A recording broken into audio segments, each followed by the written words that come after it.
Hoje, o Evangelho será lido por nós pelo Isaac, a mensagem será lida pela Rosana, a prece de abertura será feita pela nossa amiga Alexandra, as vibrações pelo Antônio Pierre e a prece final pela Sueli. Os recadinhos da casa já passaram ali no telão aqui atrás. Tá? Só para reforçar, a gente vai ter o Bazar da Solidariedade do Paz e Amor, e ele vai ser, acontece de segunda a sexta, das 9 às 17 e de sábado, das 9 às 13. Rua Tijuco Preto, 204, Tatuapé. Mais informações na livraria. Eu peço que, por favor, vocês desliguem os celulares, coloquem no modo avião, desliguem. Esse momento é um momento de cada um de vocês que está aqui, de cada um que está nos assistindo pelas mídias sociais. Eles, sim, podem ficar com os celulares ligados, mas aqui não. Desliguem os celulares para que a espiritualidade possa alcançar o pensamento e o coração de cada um de nós que está aqui. Vamos seguindo. E só mais uma coisinha. A ponta dos bancos, do lado direito, perto da parede, e essa ponta de banco aqui no corredor central, ela é destinada aos médiuns que vão dar passe na fileira. Então, se vocês puderem deixar esses lugares disponíveis, nós agradecemos. E vamos dar início aos nossos trabalhos.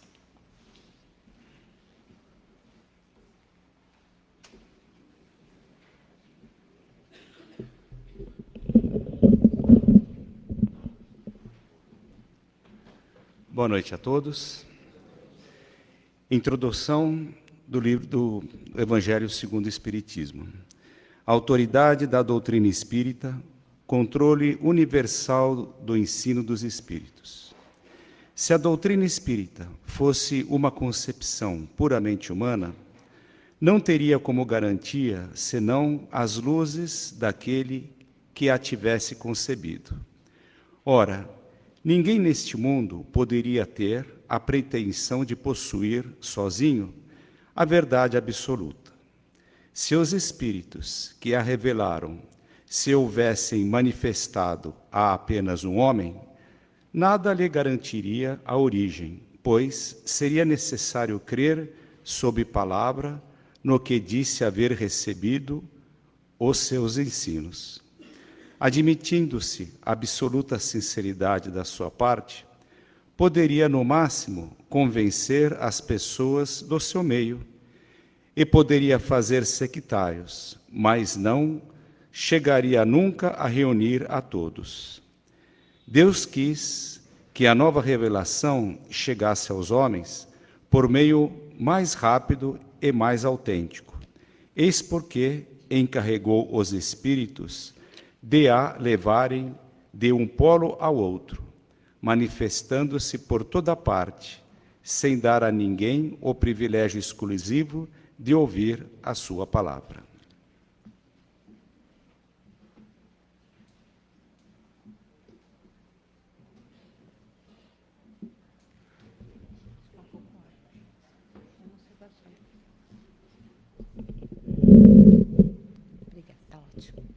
Boa noite a todos. O livro Vigiai e Orai, de Carlos Zabarcelli e Irmão José. Dependência afetiva. Todos somos interdependentes, mas ninguém deve depender excessivamente de alguém, nem material, nem psicologicamente.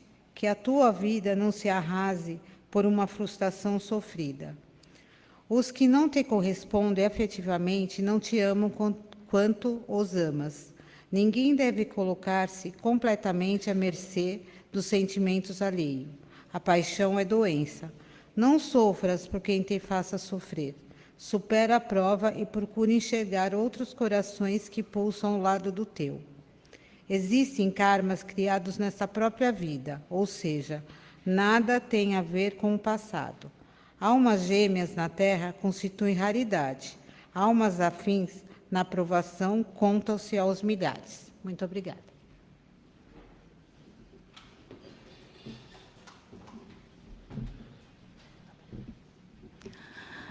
Amado Mestre Jesus, amigos da espiritualidade maior, pedimos a sua paz, o seu amor, a sua tranquilidade, para que possamos estar receptivos para os ensinamentos desta noite e que possamos sair daqui um tanto melhores do que aqui chegamos. Que Jesus esteja conosco, hoje, agora e sempre, que assim seja.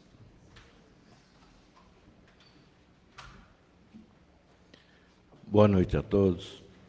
Que Jesus nos abençoe, nos guarde, nos dê a sua paz. E neste momento, oriente nossas palavras. O ano é 1804. A senhora Jeanne do Ramel está grávida, prestes a ter um nenê. Porém, ela está com problemas de saúde, porque ela havia 3 anos antes perdido 2 filhos. Um prestes a fazer 6 anos, um menino, e outro prestes a fazer 2 anos, uma menina. Portanto, irmãos do futuro nascituro. E nasce na cidadezinha de Lyon, na França, Hippolyte Léon Denisard Rivail. Uns chamam de Hippolyte Léon Denisard Rivail, outros chamam de Denisard Hippolyte Léon Rivail. Se for procurarmos no seu registro de nascimento, está de um jeito, no registro de casamento dele está de outro. Então, não importa muito. O importante é que o garoto nasceu. E aí, logicamente, todo mundo estava preocupado se ele ia vingar ou não, porque depois de ter perdido 2 crianças, não é fácil para aquela senhora ter uma nova criança. E ela estava em Lyon justamente porque, embora eles morassem, ela e o marido morassem numa cidadezinha chamada Bourg-en-Bresse, ficava entre Lyon e a Suíça, e aí nessa cidadezinha era quase um vilarejo, um local quase rural, então não tinha muitas posses, não tinha muitas condições.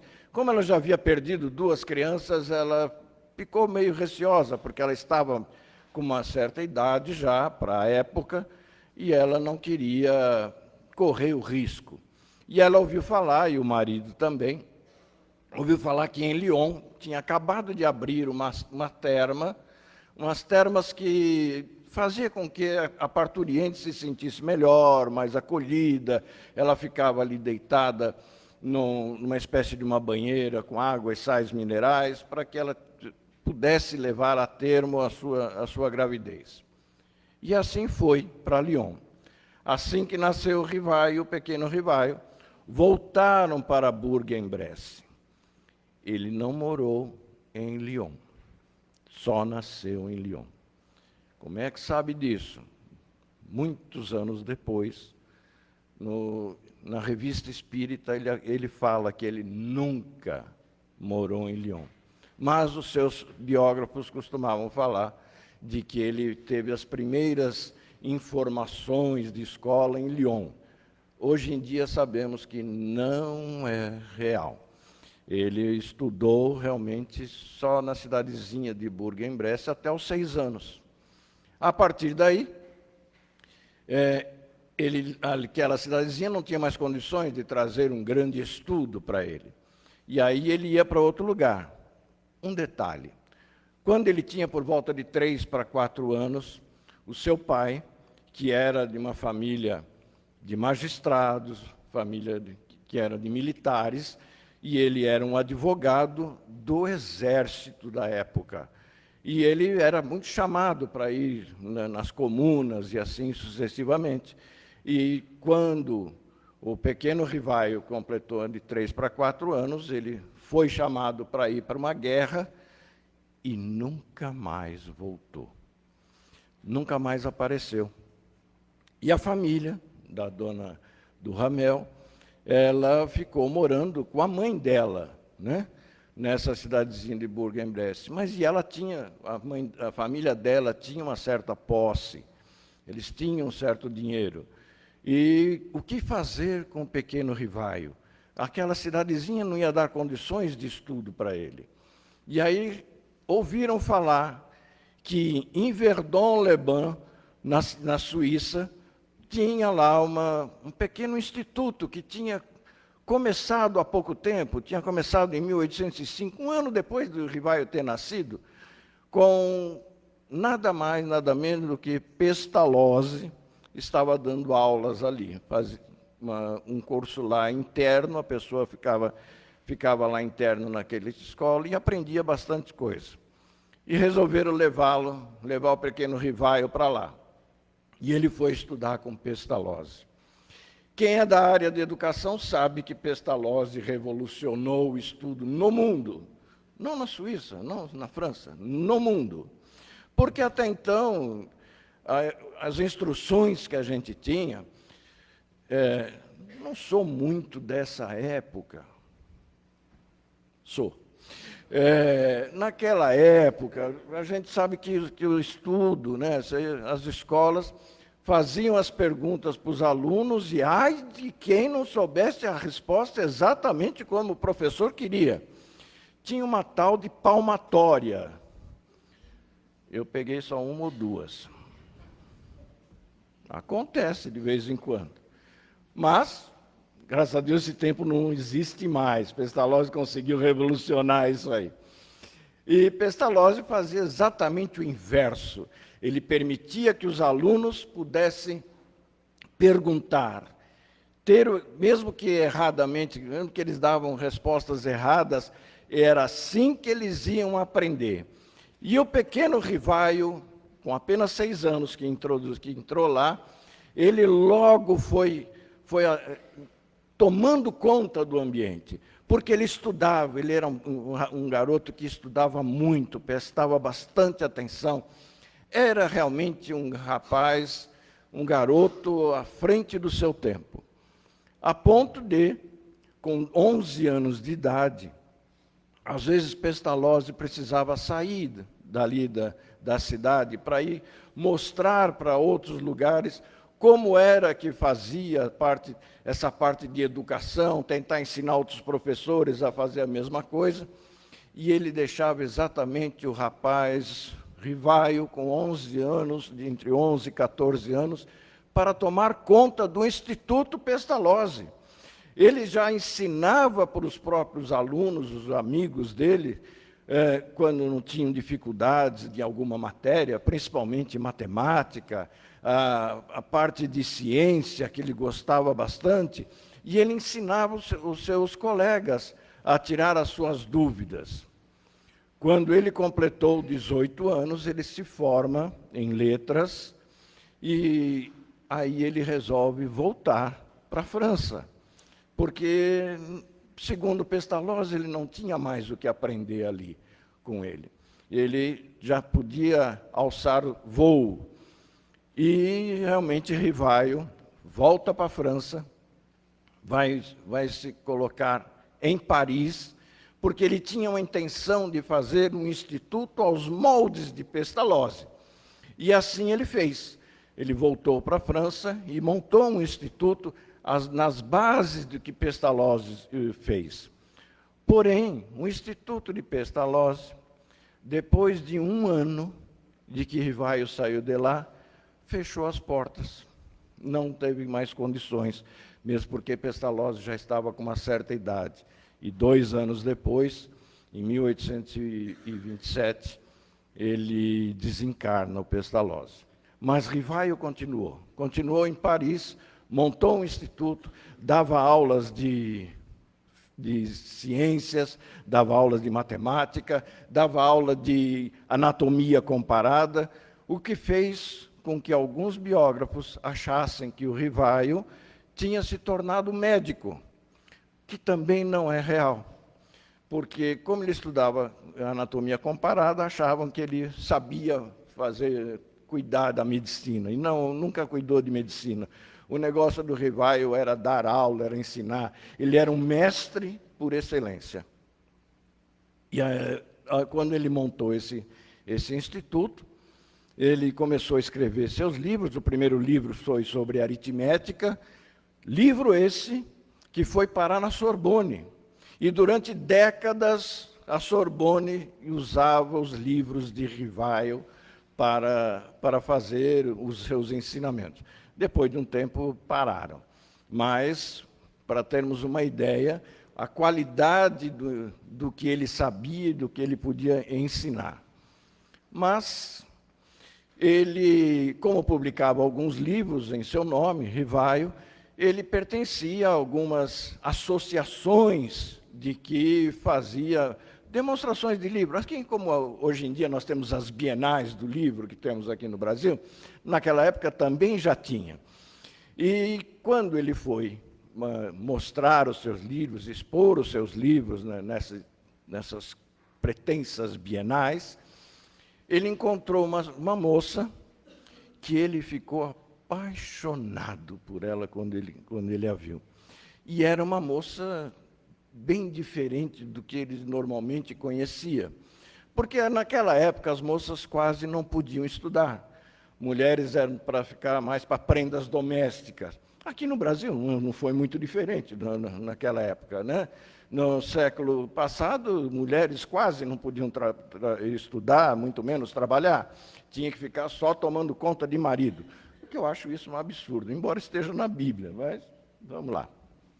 Por isso que, graças a Deus, tem o Novo Testamento, né? Por isso que Jesus veio trazer outras coisas.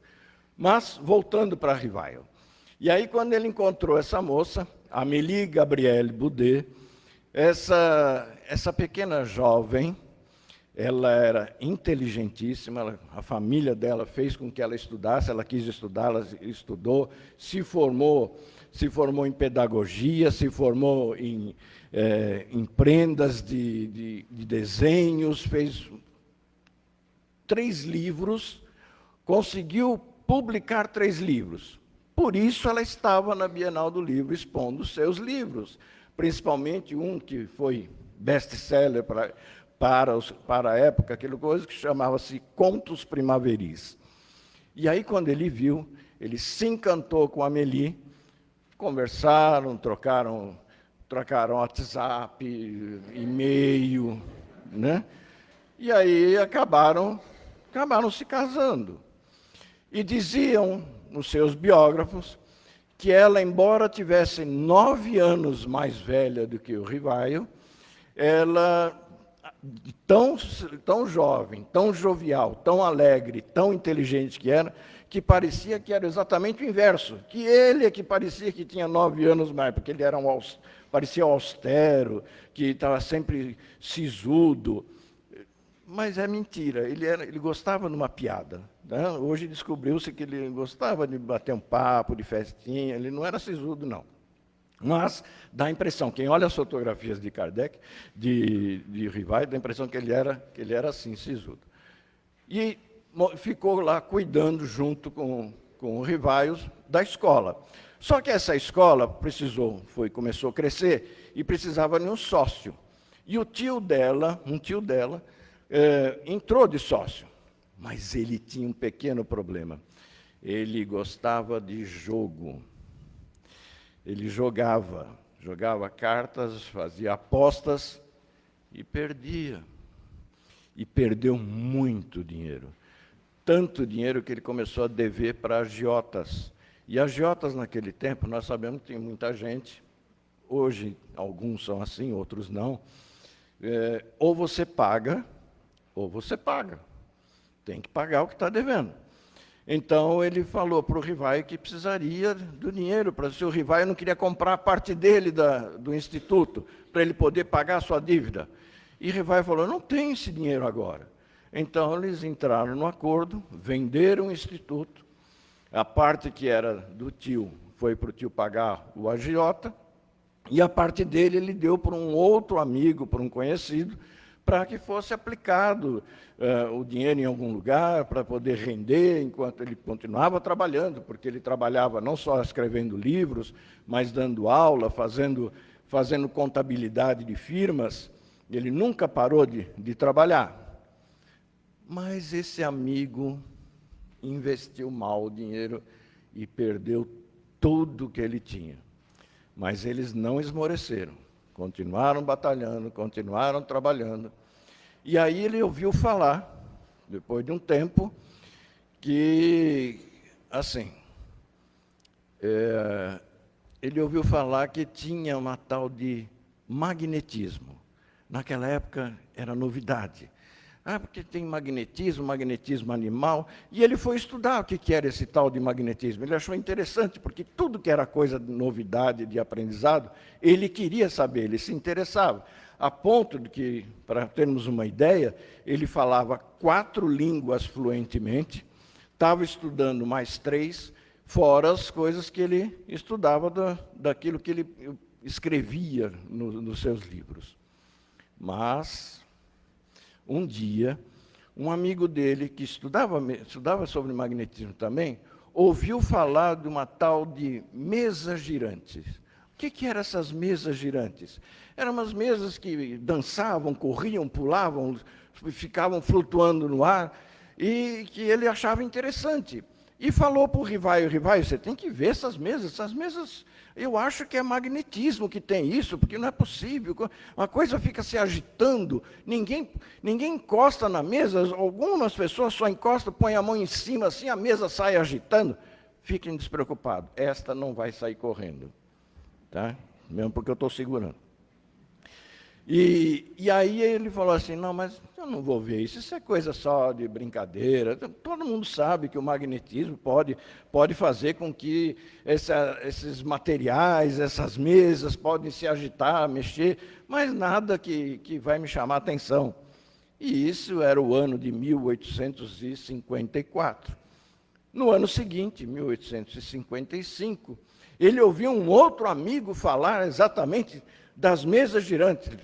Ele falou, mas de novo essa história das mesas girantes? Mas, Rivaio, a mesa não só anda, como responde perguntas. Espera, como assim? Como que uma mesa vai responder? Enquanto não me provarem que uma mesa tem cérebro para pensar e nervos para se mexer, eu não vou acreditar nisso. Mas seria bom você ver, porque realmente ela dá pancadas e responde as perguntas. Sim, não, tem a letra do alfabeto, as pessoas vão falando, ela bate conforme a letra. Coisa rápida para fazer, né? E você tem que assistir. E aí, numa terça-feira de maio, ele resolve ir na casa da senhora Plene Maison para ver o que era essa tal das mesas girantes. E quando chegou lá, ele viu que realmente as mesas se mexiam e que as mesas realmente elas respondiam às perguntas. Claro que eram aquelas perguntas inteligentíssimas que a gente faz quando a gente resolve ir consultar o pessoal que lê a mão, né? Pessoal aí, né? que adivinham as coisas. Será que eu vou casar? Eu vou arranjar um emprego bom? Quanto eu vou ganhar? Né? Essas perguntas inteligentes. Mas ele percebeu que por trás dessas perguntas não muito crentes, essas perguntas assim tinham algum sentido. Porque a pergunta mais importante que ele acabou fazendo no meio de uma dessas era: quem é que está mexendo com a mesa? Porque ele falou, porque o magnetismo é uma ciência cega, é uma energia cega. E como é que ela está respondendo as perguntas? E as mesas responderam que quem estava movimentando as mesas eram os espíritos dos homens que já tinham vivido aqui na Terra. Ou seja, ele descobriu que a morte não existe. Porque imaginar que a morte não existe, todos nós imaginamos em qualquer religião. Todas as religiões são assim. Acha que a gente vai sobreviver à morte, vai para um céu, vai para o inferno, vai para o purgatório, sabe lá para onde a gente vai. Mas somente depois que Rivaio conheceu essa história das mesas girantes, é que ele percebeu que tem alguma coisa além, uma coisa nova, para que pudesse pesquisar.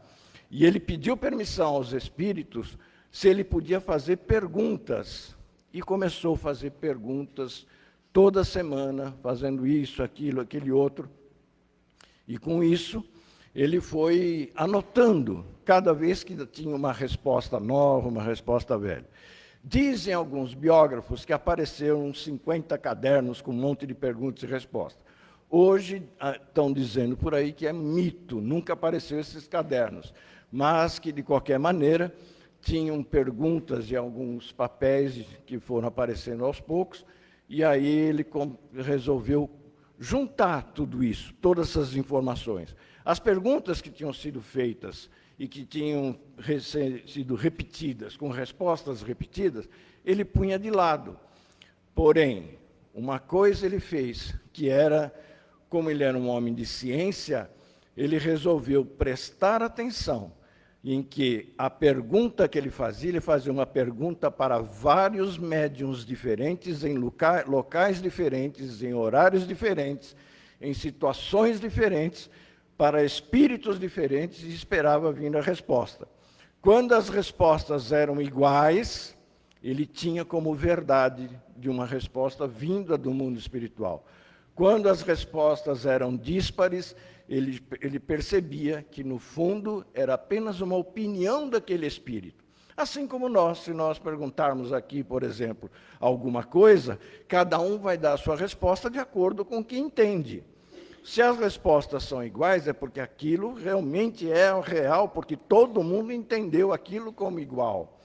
E assim ele fez para poder compilar o primeiro livro, que depois ele resolveu fazer esse livro, juntar tudo, porque falaram tanto, que ele tinha tanta coisa escrita.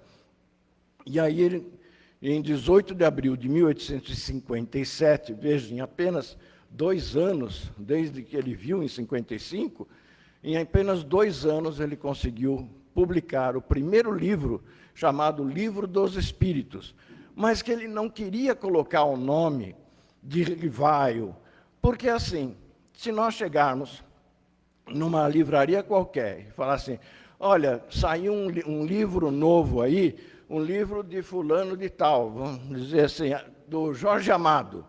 Todo mundo vai querer ler o livro porque é do Jorge Amado. Então, vamos ver o livro do Jorge Amado. Então, ele não queria que as pessoas interpretassem o Livro dos Espíritos como sendo do professor Rivaio. Aí ele queria colocar um nome, um pseudônimo. E aí ele se recordou que alguns meses antes, ele tinha conversado com um espírito de nome Zéfiro, e Zéfiro tinha dito para ele que já o conhecia nas encarnações passadas, que na época das Gálias, que ainda não era a França, mas era aquela região da França, da Alemanha, daquela região ali, e que lá naquela época das Gálias ele era um druida, um sacerdote druida, o que vê que ele já gostava de religião na época.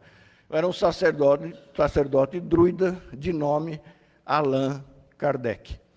E aí Rivaio sai de cena e começa a vida de Allan Kardec. E aí Allan Kardec coloca o nome Allan Kardec no Livro dos Espíritos, com 501 perguntas e respostas, que é um livro prático de ler. É só você ler a pergunta e vem a resposta dos Espíritos. 2 anos depois, ele escreve o Livro dos Médiuns, onde vai, até hoje, é o maior compêndio da paranormalidade humana. Nenhum outro livro explica tanto sobre a paranormalidade humana do que o Livro dos Médiuns, até hoje. Depois de 1 ano, ele publica uma segunda edição de O Livro dos Espíritos, aí já ampliada, com mais de 1019 questões, aí já com assunto mais diverso. Depois de um tempo, ele escreve o livro O Céu e o Inferno, onde ele vai mostrar como é que era essa história, como os espíritos aportaram no mundo dos espíritos, quando eles desencarnaram, quais as ideias, se é que alguns eram felizes, outros não. Depois o Evangelho segundo o Espiritismo, um ano antes, que quando ele publicou, a primeira vez, ele publicou como imitação do Evangelho segundo o Espiritismo. E a pessoa que publicou o livro, onde ele ia fazer o livro no prelo, ele falou, não gostei do nome, não, é bom mudar, porque isso vai dar problema. E começou a dar problema mesmo, porque falar imitação do Evangelho. Aí ele tirou, na outra edição, ele tirou e passou a se chamar o Evangelho segundo o Espiritismo. E em 1868, ele publica a Gênese, que é a parte científica da doutrina dos espíritos, onde vai falar da uranografia geral, de como apareceu os planetas, como apareceram os mundos, os milagres de Jesus, se é que eram milagres, quais as explicações que os espíritos nos dão sobre os milagres, que é o que nós chamamos hoje de Pentateuco Espírita. Aquele que quiser conhecer o Espiritismo tem que ler esses 5 livros, para você ter um cabedal suficiente para entender onde é que nós temos que entender os espíritos e o espiritismo. Não adianta apenas ser um adepto. Tanto que na pergunta 982 do Livro dos Espíritos, Kardec perguntou aos espíritos: basta eu ser espírita para poder ganhar o reino dos céus? Ele estava crente que os espíritos iam falar: ah, sim, é só ser espírita. Os espíritos não deram moleza para ele, não. Falaram: não adianta ser espírita. Se não praticar a caridade, ninguém chega no reino dos céus e será feliz. Então, temos que estudar, temos que pesquisar, porque ficar quietinho, esperando que os outros façam por nós o que nós temos que fazer, por isso que Jesus falava muito de caridade, falava de perdão, e o Espiritismo montou uma frase que temos que guardar para sempre, que fora da caridade não há salvação. Que Jesus nos abençoe. Muito obrigado.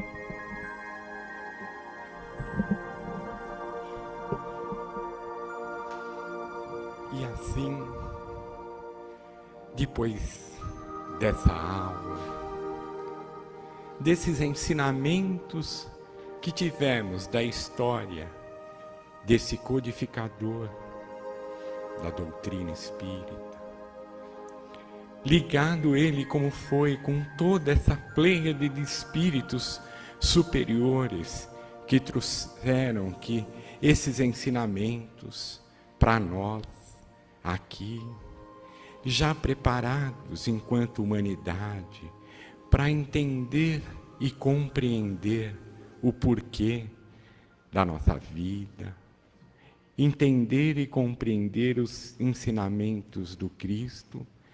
Vamos agora, como Kardec, entrando em sintonia, já estamos com o nosso mentor, com os mentores do nosso trabalho e os médios já preparados. Nessa doação de amor e de bênçãos, começam o passe. Assim, essa sintonia, esse magnetismo do alto, na forma de bênçãos, de luzes multicoloridas, já começam no alto de nossa cabeça, no nosso centro de força coronário. Ali, esse centro de força se expande, se ilumina numa luz prateada, intensa. E desta forma, vamos já nos sentindo mais calmos e tranquilos. Essa luz agora penetra, nos ilumina todo o nosso frontal, na altura da nossa testa, e aí os nossos pensamentos já se tornam mais claros, mais harmônicos. Essa sintonia com o alto, com o bem, com a espiritualidade superior se faz presente. Aí, o nosso centro de força frontal se abre e assim essa luz, essas energias continuam descendo pelo nosso corpo espiritual. E desta forma chegam até a nossa garganta, no nosso centro de força laríngea. Agora, uma luz verde se combina com essa luz prateada e as nossas cordas vocais são harmonizadas, são limpas, para que possamos levar a palavra de amor, como foi dito aqui, de caridade, que esses ensinamentos que recebemos, que estudamos, já se transformam em palavras doces, harmônicas, em palavras de consolo, em palavras de bem. Assim, essas energias descem agora até a altura do nosso coração. E aí, o nosso centro de força cardíaco se abre numa luz rósea, pulsando amor, pulsando carinho. E esse amor, primeiro, nos banha por inteiro no nosso alto amor.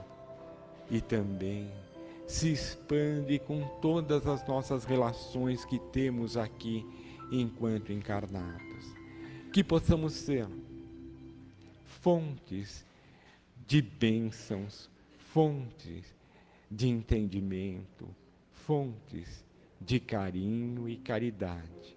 Que possamos sempre estar atentos com esse amor interior, transmitindo ao nosso próximo, atentos em todas as oportunidades de sermos instrumentos desse Pai nessa irradiação de amor. Essas energias agora descem até o nosso estômago, o nosso intestino, ali num tom também esverdeado. Nós nos sentimos mais seguros, mais plenos, mais confiantes. Assim, os nossos medos, angústias são dissipados. Essas energias agora, na altura do nosso básico, no nosso baço, na altura do esplênico, assumem um tom violeta.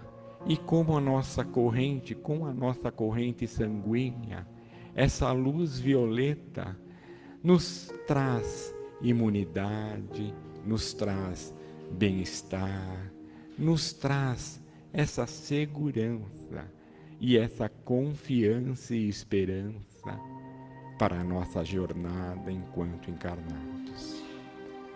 Essas luzes passam pelo nosso centro de força genésico, na altura do nosso baixo ventre, e em comunhão com o Pai Maior, somos co-criadores de esperança, de amor e de paz. Assim, essas energias descem pelas nossas pernas, sobem pela parte de trás e chegam até a base da nossa coluna, no nosso centro de força básico. Aí se dividem em filetes multicoloridos que englobam toda a nossa coluna vertebral, todo o nosso sistema nervoso central, nos colocando eretos, confiantes, como foi dito, em posição de ser com esse Pai Maior, co-criador e participativo nessa evolução, nessa esperança, nessa harmonia que é o amor universal. Essas luzes novamente atingem o coronário e estamos agora preparados para a nossa jornada enquanto encarnados. Que essas energias também se expandam a todos os lares, o nosso lar, os nossos ambientes de trabalho, de confraternização, e que todo o planeta seja envolvido nesse amor e nessa paz. Vamos mentalizar também, agora nesse momento, a fluidificação das nossas águas. Então, das matas, dos rios, os pretos velhos, os caboclos, os químicos, físicos, biólogos, chegam até aqui com essas energias, com esses eflúvios retirados da natureza, e um a um vão transferindo para os nossos vasilhames. Se não estamos com eles aqui, vamos mentalizar os vasilhames que temos nos nossos lares, os filtros, as caixas d'água, e ali é depositado essas energias para que, ao ingerirmos essa sensação de bem-estar, de alívio, de tranquilidade, se faça presente ao longo da semana.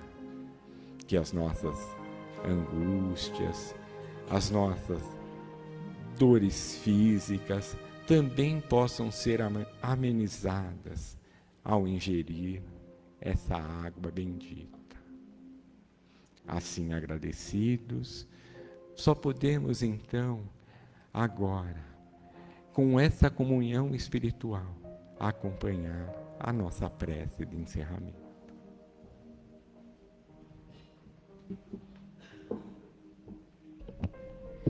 E assim, fortalecidos por todas as bênçãos que recaíram sobre todos nós, esse tratamento intenso que foi feito em cada um de nós, nos fortalecendo a nossa fé, a nossa esperança, a nossa confiança.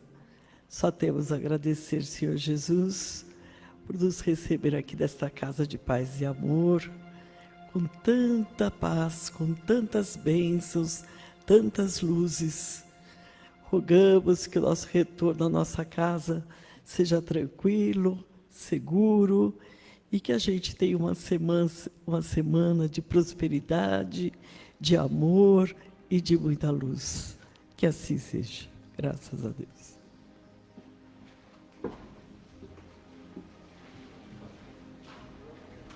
Uma boa noite a todos e até a próxima quarta-feira. Fonte de luz, paz e amor em Jesus.